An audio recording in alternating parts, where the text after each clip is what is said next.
महाराष्ट्र में seat sharing तय, शाह ने सीट शेयरिंग पर लगाई मुहर। बैठक के बाद 32+16 का बना फॉर्मूला। जैसे जैसे लोकसभा चुनाव का समय नजदीक आ रहा है, वैसे वैसे बीजेपी भी सक्रिय होती जा रही है। महाराष्ट्र में एनडीए के सहयोगी दलों बीजेपी, शिंदे गुट की शिवसेना और एनसीपी अजीत पवार के बीच सीटों के बंटवारे को लेकर सहमति बन गई है। चुनाव से पहले सीट शेयरिंग को लेकर महाराष्ट्र में एनडीए के बीच जद्दोजहद थमती नजर आ रही है। बीते दिनों इस बात की चर्चा थी कि शिंदे बीजेपी से ज्यादा सीटों की मांग कर रहे हैं, लेकिन अब सीटों को लेकर स्थिति साफ होती नजर आ रही है। केंद्रीय गृह मंत्री अमित शाह के दौरे से पहले मुख्यमंत्री एकनाथ शिंदे की अगुवाई वाली शिवसेना ने 22 सीटों की मांग की थी, तो वहीं अजीत पवार की अगुवाई वाली एनसीपी ने 18 सीटों को लेकर बड़ा दावा किया था। लेकिन मीडिया रिपोर्ट्स की माने तो केंद्रीय गृह मंत्री अमित शाह के साथ बैठक के बाद एनडीए के घटक दलों में सीट शेयरिंग पर मुहर लग गई है।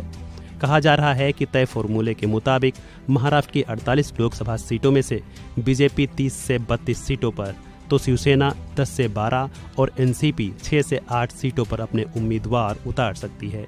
पार्टी सूत्रों से मिली जानकारी के मुताबिक बुधवार को अमित शाह की मौजूदगी में मुंबई के सह्याद्री गेस्ट हाउस में बैठक हुई। बैठक में गठबंधन के साथियों के बीच यह सहमति बनी है।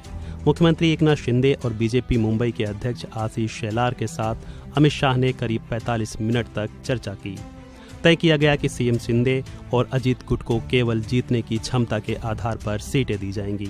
उन्हें कुछ सीटों को आदान प्रदान करना होगा और यदि आवश्यक हुआ तो दोनों को अपने उम्मीदवार को कमल के निशान पर भी चुनाव लड़ाना पड़ सकता है। हालांकि पार्टी की ओर से अभी इसको लेकर कोई ऑफिशियली घोषणा नहीं की गई है। कहा जा रहा है कि बीजेपी की केंद्रीय चुनाव समिति की बैठक के बाद राज्य में सीट शेयरिंग पर आधिकारिक घोषणा की जाएगी। वहीं बीते 2019 के चुनाव में बीजेपी ने 25 तो शिवसेना ने 23 सीटों पर अपने उम्मीदवार उतारे थे, जिसमें बीजेपी ने 23 और शिवसेना ने 18 पर जीत पाई थी। हालांकि तब शिवसेना में 2 फाड़ नहीं हुए थे, जिसके चलते शिवसेना का वोट एक जगह पर पड़ा था। लेकिन इस बार शिवसेना खुद 2 भागों में बटी हुई है, तो वहीं एनसीपी के भी 2 फाड़ बन चुके हैं, जिसके चलते इस बार का यह चुनाव और भी ज्यादा दिलचस्प बनने जा रहा है। जून 2022 में एकनाथ शिंदे और शिवसेना के 39 अन्य विधायकों ने महाराष्ट्र के तत्कालीन मुख्यमंत्री उद्धव ठाकरे के खिलाफ बगावत कर दी थी, जिससे शिवसेना के 2 हिस्से हो गए। तो वहीं जुलाई 2023 में शरद पवार के भतीजे अजीत पवार ने भी बगावत कर दी।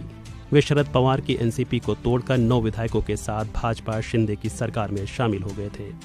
बहरहाल देखना होगा इस बार के चुनाव में बनते नए समीकरणों में क्या कुछ सामने निकल कर आता है। फिलहाल इस वीडियो में इतना ही। खबरों से जुड़े अन्य अपडेट्स के लिए बने रहें।